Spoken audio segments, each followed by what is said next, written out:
End of this investigation. In fact, this is a new beginning. You all now know the name of the person who has been charged with these offenses. Please get that information out there. Please ask the public, anyone who knows about this individual, to come forward. Call the tip line. Report anything you know about him to help the investigators and eventually our office and the court system understand fully everything there is to know about not only the individual, but what happened and why. South during the night. Yeah. Many times. Yeah. Not just one sentence. So it seems like he's a night person, not do a lot of things during the day, but during night he's very active. Right. To like clean the floor sometimes, it's vacuum, it's very loud sound. Yeah. So, yeah, it's that's the thing, you know, I keep telling the journalists and reporters that is what we heard from the upstairs. Yeah. But it was just, he was a night person, vacuuming or whatever. Yeah. Yeah. And even sometimes like in the bathroom wash and very late. It's not like what the regular time. Yeah. Very late night we're doing this kind of stuff. Yeah. So we cussed up, and many times.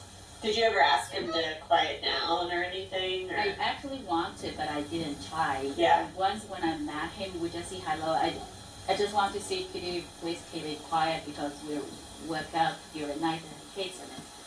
But I didn't do that. I think maybe because he just moved in my office, maybe he need time to get used to. Sure.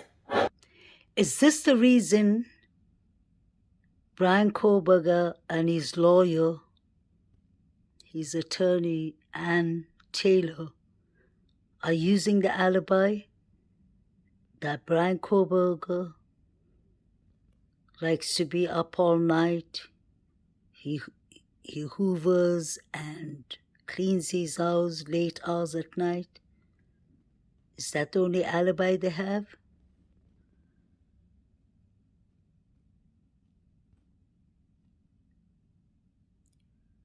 I'm starting to wonder if the police's evidence is strong enough. We all want justice for these poor victims, but I hope that enough evidence was gathered at the start. Koberger's definitely going to say, look into my Reddit statements too. He said that he doesn't sleep at night. But his phone ping showed him driving by the girl's house a couple of times before he allegedly went inside. But the timing he was inside the house was too little to do a quadruple murder. So was there anyone allegedly helping him out in this? This doesn't make sense. And I know a lot of law enforcement says even if you know something you don't think is pertinent to the case, maybe you saw something that you don't know is the key, but maybe detectives and law enforcement know that that's the thing they need. That's exactly right, and that's why we've asked people, with any pictures from that night or any video to send it to us, send it to our tip line. We'll determine whether that's valuable or not, and we have, like I said, a team that's looking at all that and bringing things together so that we can paint that picture. Mm-hmm. And I know we have a defamation lawsuit going on, and that's probably kind of beyond the scope of what you guys are focused on. But it kind of highlights the national attention of the case and kind of just the, I guess, messiness of the case and what's going on.